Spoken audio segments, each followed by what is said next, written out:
Bonjour et bienvenue dans cette troisième partie consacrée au portrait photo. Cette fois-ci, nous allons véritablement voir comment retoucher le portrait lui-même. Et si vous ne l'avez pas fait, je vous encourage vraiment à voir la première et la deuxième partie qui complètent évidemment celle-ci. Alors, partie retouche sur Photoshop ou équivalent, donc un logiciel qui permet vraiment de travailler couche à couche sur la photo. La première chose qu'on va faire, c'est déjà la couche de base, la couche de fond. On va déjà donc faire apparaître les différentes couches, donc les calques tels qu'on les appelle sur Photoshop. Je vais peut-être le mettre ici, voilà. Donc ça, j'ai un seul calque qui est mon image de fond, qui est celle-ci. Je vais en faire un deuxième. Alors encore une fois, je ne vous fais pas un cours sur l'utilisation de Photoshop, mais je duplique mon calque. Ici sur Photoshop, c'est CTRL-J qui permet de dupliquer. Donc je fais simplement une copie. Comme ça me permet d'avoir toujours l'original sans que j'y fais quoi que ce soit comme retouche.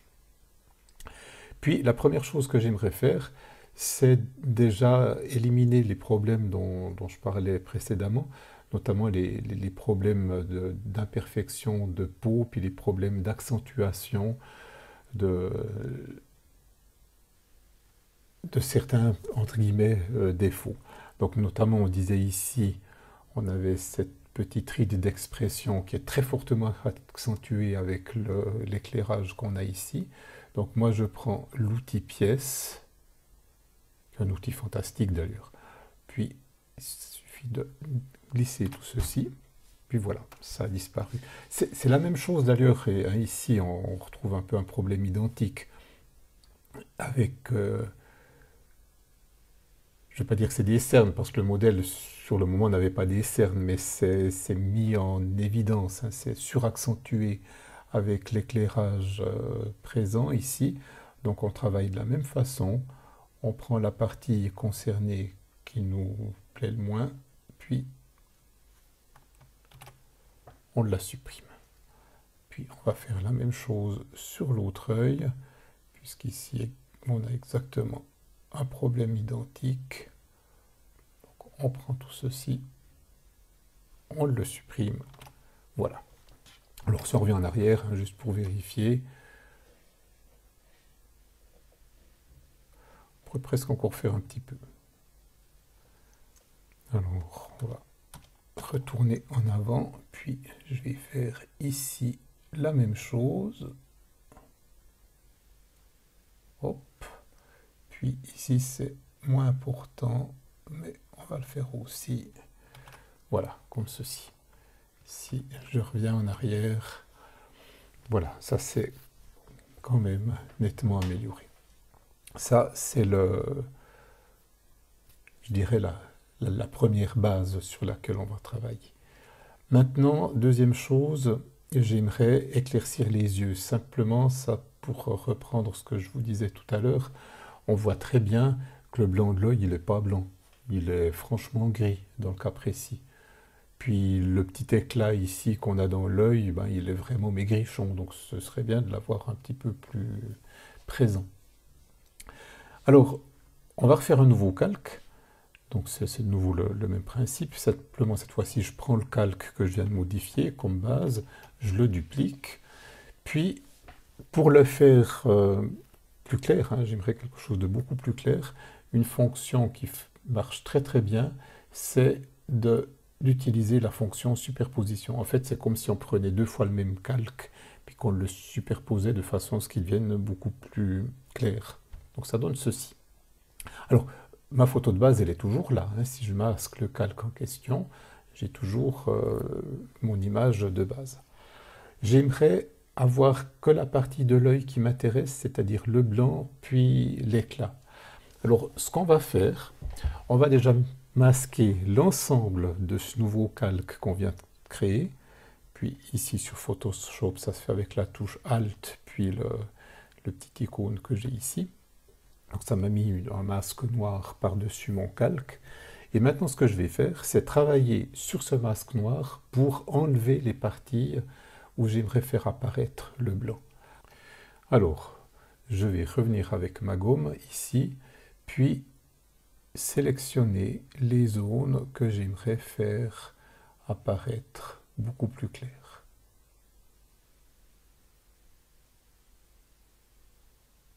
Alors évidemment, il faut se travailler assez soigneusement.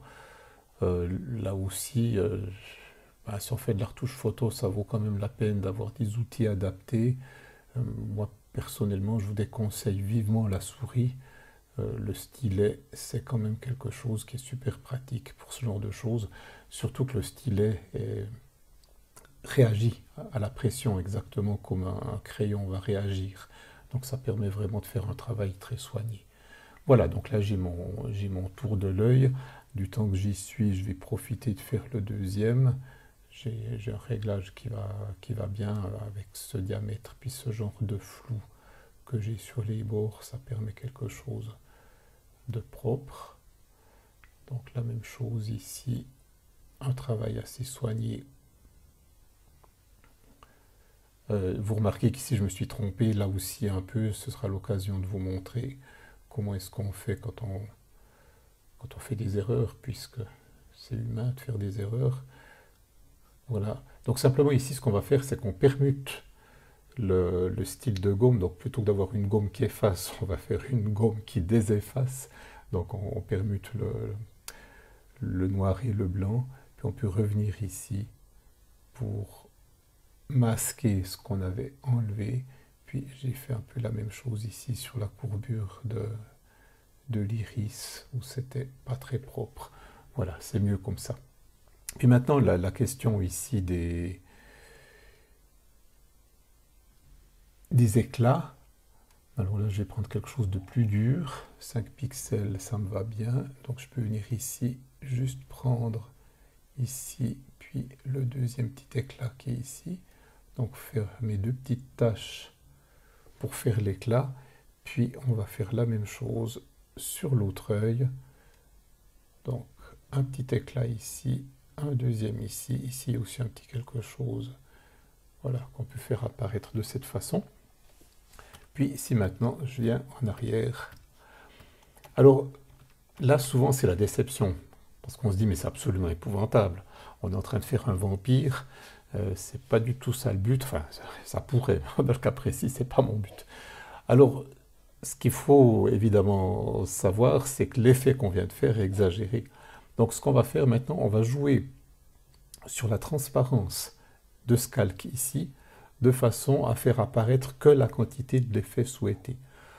En général, il faut prendre des valeurs d'opacité du calque aux alentours de 20 à 30%. Ça, c'est vraiment à voir, hein, c'est au cas par cas, mais on va essayer. Donc si on se met ici à 30, ben, là on est pas mal. Puis si on veut vraiment voir à quoi ça correspond, ben, il suffit de masquer le calque en question. Ça, c'était la photo d'origine. Puis maintenant, avec l'effet. Moi, ça me paraît pas trop mal. On va peut-être essayer juste, hein, pour se rendre compte. On monte à 40, hein, pour avoir une idée. 40, je trouve que c'est trop. C'est encore une fois, hein, ça reste subjectif. Mais on va rester aux alentours de 30. 35, je suis un peu trop. On va descendre à 30, voilà, comme ça. Donc mon réglage avec 100. Bon, ouais, là clairement, je préfère avec, je trouve que ça va très bien.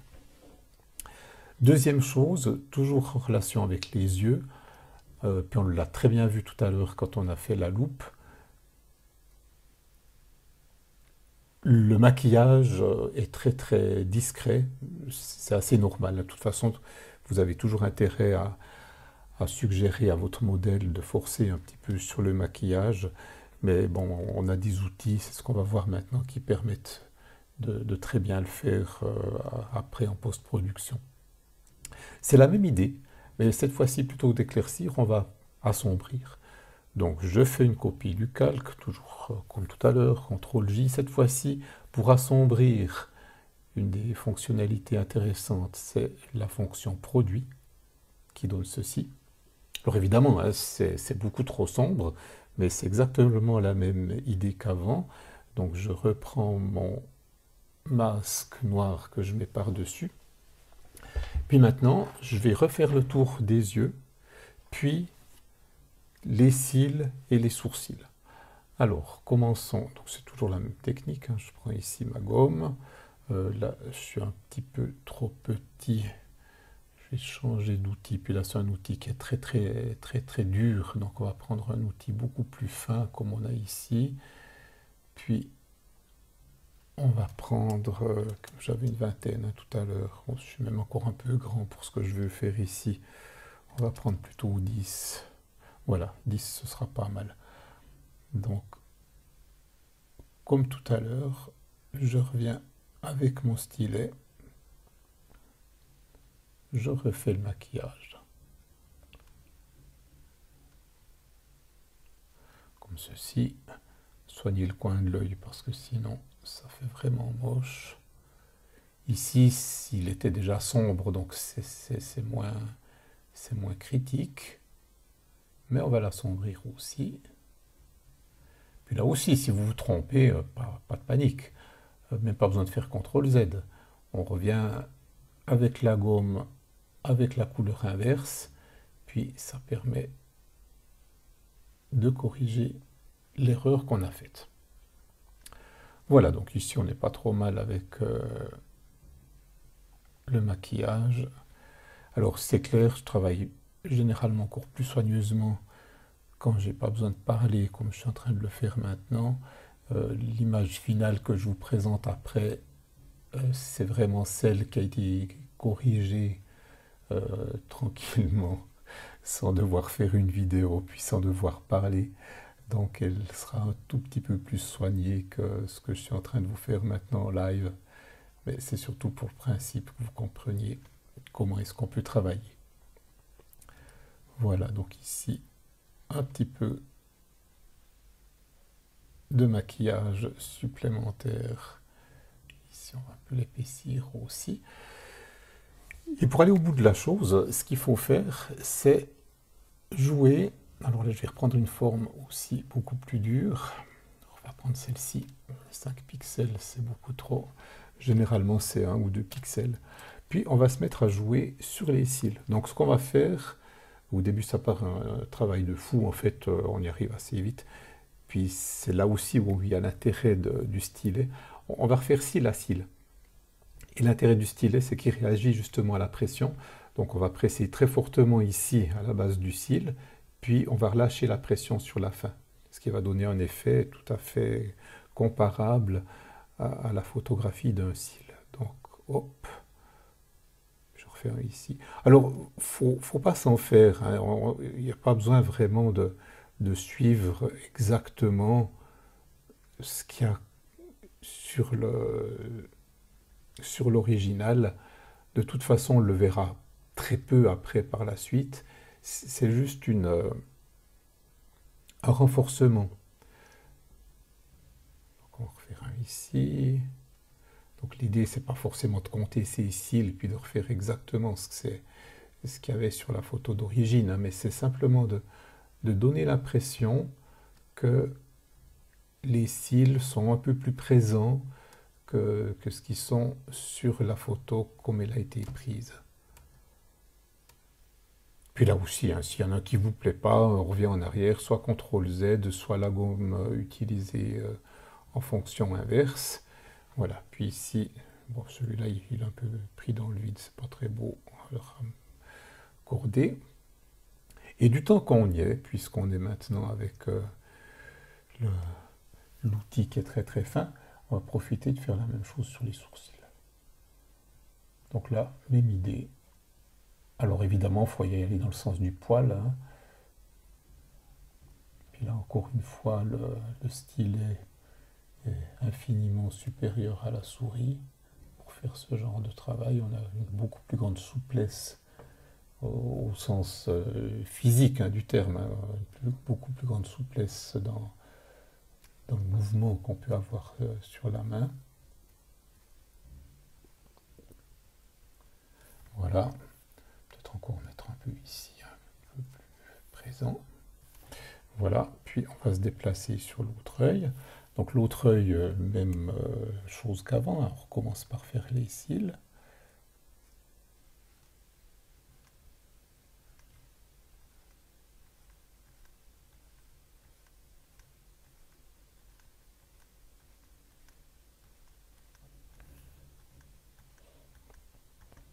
comme je vous l'ai dit, hein, je le fais assez vite.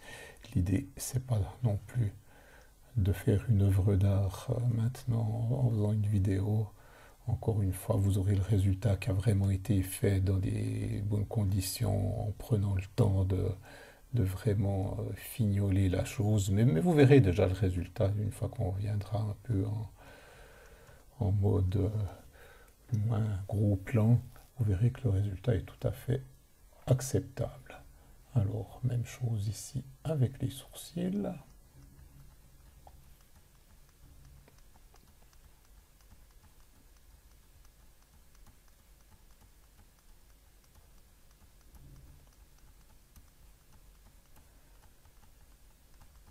Voilà, je pense que c'est pas si mal. On va avoir le même problème qu'avant, c'est-à-dire que c'est beaucoup, beaucoup trop fort. On est d'accord, c'est absolument épouvantable. Enfin, je vais quand même me mettre en taille réelle, qu'on y voit clair. Mais c'est la même idée. On reprend la transparence du calque, enfin l'opacité pour être précis. Puis il y a toujours un peu les mêmes valeurs. Il faut être dans les 20 à 30. On peut être un petit peu plus fort généralement sur les sombres. Voilà, ici j'ai mis 40. Puis ça passe bien. Alors pour montrer l'effet, hein, sans, avec. Alors, on est d'accord que ça apporte quand même quelque chose au point de vue du maquillage. Voilà. Donc là, on a enlevé l'accentuation qu'on a eue sur les petits détails de peau. On a vu les yeux pour éclaircir le regard, pour renforcer le maquillage. La dernière chose que j'aimerais vous montrer, mais peut-être juste avant préciser qu'alors dans certains cas, ben évidemment, ici on ne voit pas les dents, mais dans certains cas on voit les dents, on a le même problème qu'avec les yeux. Ce que je vous conseille de faire, généralement en tout cas c'est ce que je fais assez systématiquement, c'est de faire un calque spécifique pour les yeux, donc pour le blanc des yeux, puis le reflet, puis un calque spécifique pour les dents. Parce que les couleurs de base ne sont pas les mêmes d'une part, puis d'autre part, l'effet souhaité n'est pas forcément le même. On n'a pas envie d'avoir la même intensité de blanc qu'on a sur l'œil que ce qu'on a sur la bouche. Donc c'est bien d'avoir un calque supplémentaire, puis ça permet de régler après indépendamment les deux. Si on fait les choses bien, ce qu'on devrait faire ici évidemment, c'est renommer les calques pour savoir chacun à quoi il correspond, mais on ne va pas perdre de temps avec ceci. La dernière chose que je voulais vous montrer, je vous en avais parlé au tout début de la vidéo, hein. J'ai pas pu faire autrement à la prise de vue que d'avoir cette espèce de petit bout de spot ici qui franchement me dérange, hein. Je trouve que c'est moche ce machin. Donc on va s'empresser de l'enlever. Puis là, un des outils vraiment fantastiques qu'on a avec les logiciels de traitement d'image, c'est l'outil de duplication. Je vais peut-être le prendre un petit peu plus grand, là je suis un peu petit. 97 encore, voilà, comme ça doit être pas mal. Alors, on va prendre la teinte qu'on a ici, puis la copier ici, avec un effet de flou. Je ne sais plus sur lequel je suis, on va prendre directement un qui est assez flou. Ouais, 110, ça ira très bien aussi. Voilà, comme ceci.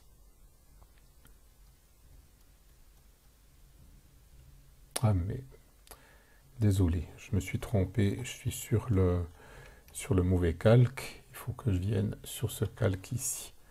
Voilà.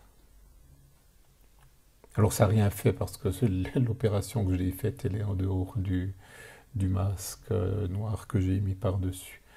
Donc c'est pas un problème. Voilà.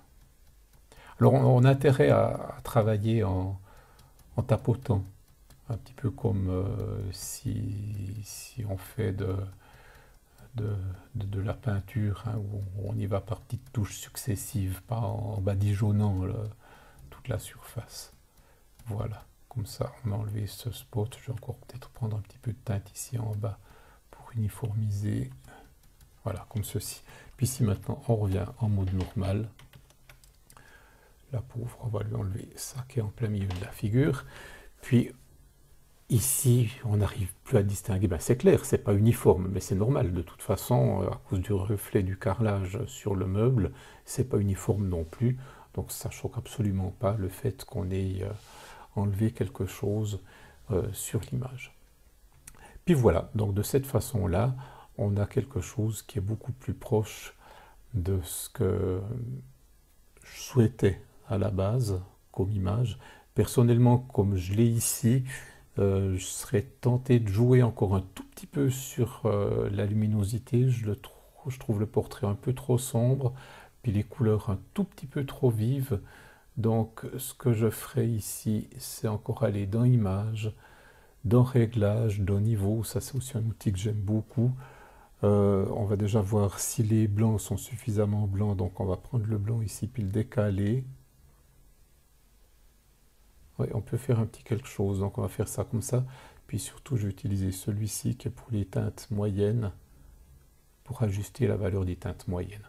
Voilà, puis là on a quelque chose qui me plaît beaucoup mieux, qui ressemble beaucoup plus à l'impression que j'en avais lorsque j'ai fait la photo. Et ben voilà, ça c'était pour la retouche avec Photoshop.